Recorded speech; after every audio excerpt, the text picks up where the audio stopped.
逐擺休困的時陣，攏有真濟人到海邊仔烘肉佚佗。大人哪食烘肉，哪欣賞風景，囡仔哪耍哪走燒肉。這時，佇海邊的一群海鵪，聞着烘肉的香味，一隻一隻抬頭起來看覓咧。人類要轉去時，佇海邊仔等真濟糞掃，海影甲海邊仔的糞掃攏捲入去大海。一群海鵪看着真好奇，其中有一隻海鵪名叫阿平，伊問阿母講：“這是啥物？”阿母想一下，想講拄則有聞到香味，有可能是食的物件。家己先試食看覓，感覺袂歹食，就叫大家同齊食。毋過阿平真緊食，看到這的物件，攏無是伊愛食的，所以伊一喙攏無食。無偌久，一隻一隻的海鵪開始腹肚痛，會感覺枵，煞食袂落。阿明看到大家面攏真痛苦的款。連因阿母嘛同款，腹肚痛甲無法度叮當。阿明緊去請魚醫生來看病。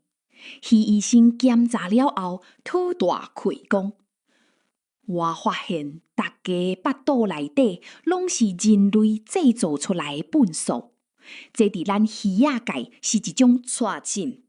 只要食着糞掃，會造成體內無法度消化。”會感覺腹肚枵，煞食袂落的症頭，豆豆啊，都會因為消化不良來枵死。阿明看到伊身軀邊的朋友，一個一個因為食着糞掃來死去，心內真艱苦。有一天，阿明的阿母嘛因為安尼來過身，阿明哭甲真傷心。阿明的哭聲引起一位當地唱水皮的生態專家阿喜的注意。阿喜隨過去看到海鵪阿明，問伊發生什麼代誌。阿喜聽了，決定將阿明的阿母提轉去做研究。阿喜甲一寡研究人員，甲海鵪的腹肚破開，發現內底有18個塑膠粒啊，閣有一塊超大地的海綿。海鵪食着糞掃的新聞一下報出來，全國的人攏驚一條，發現是因為人類烏白蛋糞掃造成海鵪的死亡。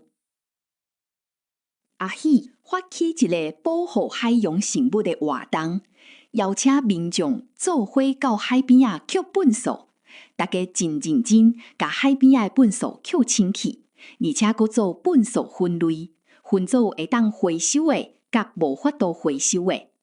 會當回收的有塑膠罐仔、玻璃罐仔、鐵罐仔等等。大家吸到的糞掃攏總有422包，因甲這的糞掃擺做海鵪的造型，提醒大家會當做伙動手做環保，幸福海鵪一個清氣的厝。